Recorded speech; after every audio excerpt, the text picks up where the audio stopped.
आपके समक्ष उपलब्ध हूँ। इस समय मैं श्री निधि सिद्धांत अलंकार की एक स्टोरी लेकर आया हूँ। मैं इस समय हूँ राजा जी टाइगर रिजर्व हरिद्वार के पास। सामने आप देख सकते हैं हरिद्वार, गंगा सामने दिख रही है, उस पर हरिद्वार, इस तरफ हरकी पैड़ी। और इस समय मैं खड़ा हूँ राजा जी टाइगर रिजर्व में। ये हाथी बाहुल्य क्षेत्र है, नीचे उतरना खतरनाक है, पर बहुत ही सावधानी के साथ मैं यहाँ खड़ा हूँ। और शाम के समय तो यहाँ हाथियों का या सुबह के समय काफ़ी मूवमेंट रहता है, क्योंकि हाथी जो है ये सामने गंगा में पानी पीने जाती हैं। और ये सामने ये जो रोड जा रही है ये ऋषिकेश की तरफ जा रही है, पीछे की तरफ ये चंडी घाट पुल की तरफ से आती है। और मैं बात कर रहा था श्री निधि सिद्धांत अलंकार। श्री निधि सिद्धांत अलंकार एक ऐसे व्यक्ति हैं जिन्हें हर वाइल्ड लाइफ प्रेमी उनको जानता होगा, उनकी किताबों को उसने पढ़ा होगा। जो सबसे पॉपुलर किताब है उनकी, मचान पे 49 दिन, उसको हमारे जो यूट्यूबर हैं विवेक अवस्थी जी, उनकी कहानियां मचान पे 49 दिन का सुनाते हैं। तो मैं भी एक कहानी लेकर आया हूँ, उनकी ही एक किताब है सूखे सुनसान नालों में। तो उसमें एक कहानी का पार्ट है नैनागढ़ की सांझ। तो एक्चुअली मैं जहाँ खड़ा हूँ इसे नैनागढ़ की पठार भी कहा जाता है। और ये जो है अब तो रोड बन गया है, पहले ये पहाड़ रहा करता होगा, नीचे नीचे की तरफ रोड था गंगा के किनारे होता हुआ, और ये पूरा और घना जंगल हुआ करता था। तो निधि जी जिन्हें वो तो मूलतः एमपी के थे, और इस तरफ आके उनका काफ़ी दिन ये बिताया उन्होंने। इधर के सारे जो जंगल हैं राजा जी टाइगर रिजर्व के, वो आके घूमते थे। और उन्हें हिंदी शिकार साहित्य का जिम कॉर्बेट कहा जाता है। तो उनकी ही कहानी मैं लेके आया हूँ।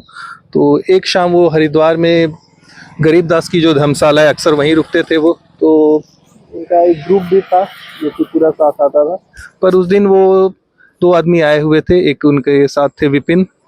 तो अभी खाना खाकर 1 बजे के आसपास वो लेटे हुए थे, दोपहर का खाना खा के। तभी विपिन आए और उन्होंने कहा चलिए आज नैनागढ़ की जो पठार है उस पे घूम के आते हैं। और साथ में हमारे कुछ और मित्र आ गए हैं, तो साथ मिलके हम आज गंगा पे एक बेड़ा बनाएंगे और गंगा के साथ हम लोग गंगा की सैर करेंगे उस बेड़े के साथ।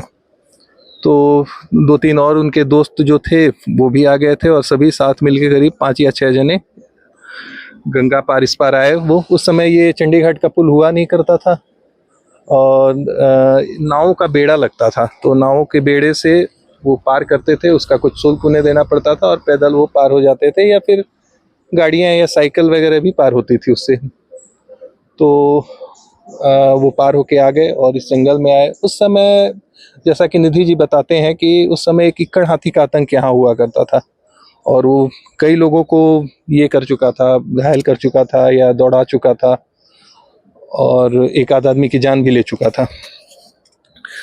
साथ में वो आगे बताते हैं एक कहानी भी कि इस क्षेत्र में एक नैनागढ़ का जो ये पठार है एक तरह से पुरातात्विक शोध का विषय था उस समय, क्योंकि यहाँ पे किसी साम्राज्य के अंश मिलते थे। काफ़ी हाइट भी है, और यहाँ अभी भी लोगों को शायद पता नहीं है, या पुरातत्व विभाग अभी तक इसको ध्यान नहीं दे रहा है, पर यहाँ पे कुछ न कुछ है। तो उस समय पुरातत्व विभाग के 2 स्टूडेंट थे, वो आए हुए थे, और उन्होंने यहाँ पे नीचे कहीं पे टेंट डाला और यहाँ पे शोध करने लगे। एक दिन अचानक वो कहीं नीचे की तरफ गए हुए थे, उनका टेंट था, तभी उन्हें कुछ आवाज़ सुनाई दी, कुछ तोड़फोड़ की। तो उन्होंने पलट के देखा, तो देखा कि एक इक्कड़ हाथी आके उनके पूरे टेंट को तहस नहस कर रहा है, और उनके तरफ फिर बढ़ने लगा वो इक्कड़ हाथी। तो ये भागे वहाँ से, और ना भागते तो फिर ऐसा होता श्रीनिधि जी के शब्दों में कि वे ही शोध का विषय बन जाते कि वे गए कहाँ। तो इक्कड़ हाथी का आतंक था, फिर भी निधि जी को ये सब चीज़ें बहुत पसंद थी, तो वो जानबूझ के जाते थे इन सब जगहों पे। और ये लोग आए, उसके बाद इन्होंने अपना बाइनोकुलर, दूरबीन वगैरह जो भी चीज़ें थी उसको एक जामुन के पेड़ के नीचे, गंगा नदी के तट पे जामुन के पेड़ के नीचे उसको छुपा दिया। और स्लीपर इकट्ठा करने लगे, क्योंकि गंगा नदी में क्या है कि स्लीपर को बना के उसको रस्से से बांध कर और उसको ना बेड़े को उतार के गंगा में शेयर करने का प्लान था। इसी सब करते हुए निधि जी एक अपना संस्मरण भी सुनाते हैं साथ में कि एक बार की बात है, इसी तरह एक मतलब ये पहली बार नहीं था इनका बेड़े का, ये पहले भी कई बार वो सैकड़ों बार कर चुके थे। तो एक संस्मरण सुनाते हैं कि हम लोग बेड़े पे मतलब जा रहे थे नदी में, अचानक उन्होंने इसी जगह पे, एग्जैक्ट इसी जगह पे किनारे, जंगल के गंगा नदी के किनारे एक टाइगर दिखा पानी पीते हुए। ऐसे टाइगर पानी पीते हुए देख के उन्होंने काफ़ी एंजॉय किया, पर अचानक निधि जी के दिमाग में आया कि इससे काम बात बनेगा नहीं, कुछ करते हैं। तो अक्सर मानव प्रवृत्ति रही है कि कुछ चीज़ें देखने के बाद कुछ और एक्स्ट्रा करने का मन करता है, तो उन्होंने एक छोटा सा पत्थर उठाया और टाइगर की तरफ उछाल दिया। हालांकि उसको मारने का उद्देश्य नहीं था, पर वो पता नहीं जाके सीधे उसके सर पे लगा। उसके बाद से टाइगर ने उनकी तरफ देखा और सीधे पानी में जंप कर गया और उनकी तरफ तैरते हुए बढ़ने लगा। एक्चुअली टाइगर को भी लगा होगा कि उसके ईगो को ठेस पहुंची होगी कि इतना तुच्छ सा मानव प्राणी, बंदर की तरह दिखने वाला, और इन्होंने मुझे छेड़ा। तो वो टाइगर इनकी तरफ बढ़ने लगा। अब इनकी सिट्टी पिट्टी गुम हो गई। तो अब नाव तो बढ़ रहा था, अब करें तो क्या करें, ये टाइगर उनकी तरफ तैरते हुए बढ़ रहा है। अब तो लग रहा था कि मौत सर पे मंडरा रही है। तभी प्रकृति ने हस्तक्षेप किया, नेचर भी देखती है, और निधि जी उन सब चीज़ों में मतलब एक तरह से वो पशु प्रेमी थे और इतनी जल्दी उनके साथ कुछ होना नहीं था। तो अचानक से फ्लडेड थी गंगा, और अचानक से पता नहीं कहाँ से एक बहुत बड़ा पेड़ तैरते हुए आया और उस नाव, उस बेड़े, निधि जी की जो नाव थी उसमें और टाइगर के बीच में वो पेड़ आके क्रॉस करने लगा। और टाइगर जब वहाँ पहुँचा तो उस पेड़ में पता नहीं कैसे वो उलझ गया, और उसके बाद से वो उससे मतलब जद्दोजहद करने लगा उस पेड़ से ही निकलने की, और इन्हें भूल गया। उसके बाद जैसे तैसे वो निकल के फिर किनारे की तरफ चला गया। तो एक संस्मरण इसी कहानी में वो साथ साथ सुनाते हैं। उसके बाद फिर जो प्रेजेंट का ये काम होता है वो चालू हो जाता है। वो स्लीपर खोजते हैं और खोजते खोजते शाम के 5 बज जाते हैं, और सारे स्लीपर खोज के वो रस्सियों से बांध के और अपना जिस हिसाब से वो करते थे एक बेड़ा वो तैयार करते हैं। थोड़ा सा 95% काम हो गया रहता है, 5% काम रहता है वो कर रहे होते हैं। बेड़े का जो 90% पार्ट है वो 95% तक पार्ट जो है गंगा के पानी में डूबा रहता है। थोड़ा सा पार्ट जो सूखी जमीन पे रहता है, तो वो अपना नदी में घुस कर ही वो बेड़े को बांध रहे होते हैं। कोई भी जमीन पे नहीं रहता है, पर वो नदी के अंदर ही उसको घुस के बांध रहे होते हैं।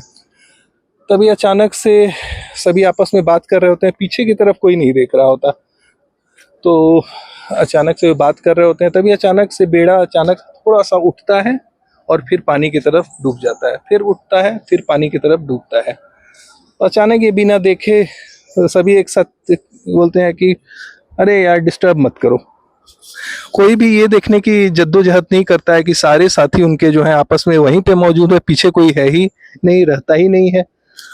तो कोई देखने की जद्दोजहद नहीं करता है। जब दूसरी बार ऐसा होता है कि बेड़ा पानी में डूबता है और फिर उठता है, तो अचानक झुंझला के निधि जी पीछे की तरफ देखते हैं और सीधे हाथी कह के एक साथ हाथी बोलते हैं और सारे के सारे पानी में छलांग लगा देते हैं। तो एक्चुअली हुआ क्या रहता है, सबसे पहले वो तैर के थोड़ा सा आगे जाके किनारे लग जाते हैं। हुआ क्या रहता है कि पीछे एक इक्कड़ हाथी, जिसके बारे में ये मैंने पहले चर्चा किया था, निधि जी ने बताया था, वही इक्कड़ हाथी आके उनके साथ एक खिलवाड़ कर रहा होता है। और एक अजीब सी बात है, हाथी उनके साथ खेल रहा होता है। यानी कि जैसे अक्सर आपने देखा होगा कभी कि बिल्ली जैसे चूहे के साथ खेलती है, उसको मारने के पहले या खाने के पहले खेलती है, उसके बाद मारती है। यही काम शायद हाथी भी कर रहा होता है, इनके साथ एक मजाक कर रहा होता है। उसके बाद वो सोचता है कि फिर मैं इन्हें मारूंगा। पर अब हाथी के गुस्से की चरम सीमा नहीं रहती। वो देखता है कि अब तो शिकार निकल गया हाथ से, तो वो पूरा अब गुस्सा अपना निकालता है उस बेड़े पे, उसको तोड़ फोड़ शुरू कर देता है उसका। निधि जी और उनके साथियों की चिंता बेड़े के प्रति नहीं रहती, पर जो बाइनोकुलर जामुन के पेड़ के नीचे उन्होंने रख छोड़ा था उससे छुपा के उन्हें डर रहता है कि एक आध भी अगर स्लीपर उनके ऊपर जाके गिर गए तो सारा वो टूट फूट जाएंगे और बहुत महंगा हो जाएगा, वो खर्च बहुत बढ़ जाएगा। तो अब इनके दिमाग में रहता है कि उस जामुन के पेड़ के पास से हाथी को हटाया कैसे जाए। तो वो क्या करते हैं कि उनके अंदर एक प्लान आता है। हाथी उनको देख नहीं पा रहा है, वो नदी के तरफ, किनारे के तरफ, थोड़ी नदी मुड़ी रहती है तो उस तरफ रहते हैं। जहाँ पे वो रहते हैं वहाँ पे एक पेड़ रहता है, और उसके थोड़ा सा और आगे, एक फरलांग आगे, एक और पेड़ रहता है, सिमर का पेड़ रहता है। तो 3 पेड़ जो है उनको आधार बना के, एक तो जामुन का पेड़, फिर जहाँ पे वो भी है वहाँ पर एक पेड़ बिल्व का पेड़ रहता है, और उसके आगे एक और पेड़ सिमर का रहता है। तो इन 3 पेड़ को आधार बनाते हैं। प्लान ये बनता है कि कुछ साथी यहीं रहें, इस पेड़ पे चढ़ जाएं, बीच वाले पेड़ पे। कुछ साथी जो हैं, 2 साथी, निधि जी और उनके एक और साथी, जाके उस सिमर वाले पेड़ पे चढ़ जाएं और हाथी को चिल्ला के आवाज देके इस तरह से बात करें कि हाथी को लगे कि कोई बात कर रहा है और हाथी को भांप नहीं सका है। तो हाथी का ध्यान भटकेगा, वो उस पेड़ की तरफ आएगा, 3rd नंबर वाले पेड़ की तरफ। तो जैसे ही वो यहाँ आएगा, जब वो रास्ते में रहेगा, तब तक ये इस 3rd वाले पेड़ से उतर के फिर बीच वाले पेड़ पे चले जाएं। जब हाथी उस 3rd वाले पेड़ पे पहुंचे, तब तक ये सारे साथी उतर के जामुन के पेड़ पे, पहले वाले पे पहुंचे और सारा सामान उठा के निकल सके। ये प्लान बनता है, और ये प्लान सही भी हुआ। सेम ऐसा ही उन्होंने किया कि जामुन के पेड़ से हाथी जो है, इक्कड़ हाथी, वो 3rd नंबर पेड़ के पास चल दिया पहुंचने के लिए, और इन्होंने सेम 2nd वाले पेड़ से उतर के सभी साथी जामुन के पेड़ के पास पहुंच गए और इन्होंने अपना सामान उठा लिया। पर एक दिक्कत आई, अचानक उनके दिमाग में आया कि जब इतना मेहनत हमने कर ही लिया है तो हम भागे क्यों, सीधे हम गंगा में ना उतर जाएं, क्योंकि देखते हैं कि बेड़ा जो था वो बहुत नुकसान उसको ना नहीं पहुंचा था। तो बेड़े को क्या करते हैं, वो उतारने की कोशिश करने लगते हैं। पर इसमें समय इसलिए ज़्यादा लगने लगता है क्योंकि हाथी के पैर से वो बालू में काफ़ी धंस गया रहता है, जो उसका थोड़ा सा जो पार्ट था उसको निकालने में टाइम लगता है। तब तक हाथी को पता चल जाता है कि इसको बेवकूफ़ बनाया गया। बहुत ही समझदार प्राणी होता है हाथी, तो उसको पता चल जाता है। वो तेज़ी से जामुन के पेड़ की तरफ आने लगता है। अब जैसे तैसे ये कोशिश करते हैं, पर फाइनली बेड़ा निकल जाता है और इसको तेजी से नदी में उतार लेते हैं, और ये फिर अपने प्रवाह के साथ, गंगा के साथ सैर पे निकल जाते हैं। तो एक कहानी यहाँ नैनागढ़ की सांझ की कहानी जो इन्होंने लिखी है, निधि जी ने, वो पूरी होती है, यही ख़त्म होती है। तो अभी जो है मैं वही उसी नैनागढ़ की पठारी पे खड़ा हूँ। हाथी अभी भी हैं, हिदायत में है, और यहाँ पे उनका मूवमेंट काफ़ी है, और कोई खतरा है इसके पहले हम भी निकल लें यहाँ से, क्योंकि एक इक्कड़ हाथी जो है वो रात को 7 या 7:30 में इस जगह को क्रॉस करता है। पानी पीने जाता होगा गंगा में नीचे, और उस जगह को क्रॉस करता है। तो एक कहानी, एक स्टोरी मैंने सुनाई आपको निधि सिद्धांत अलंकार की, और इसके साथ ही मैं विदा लेता हूँ। जय हिंद।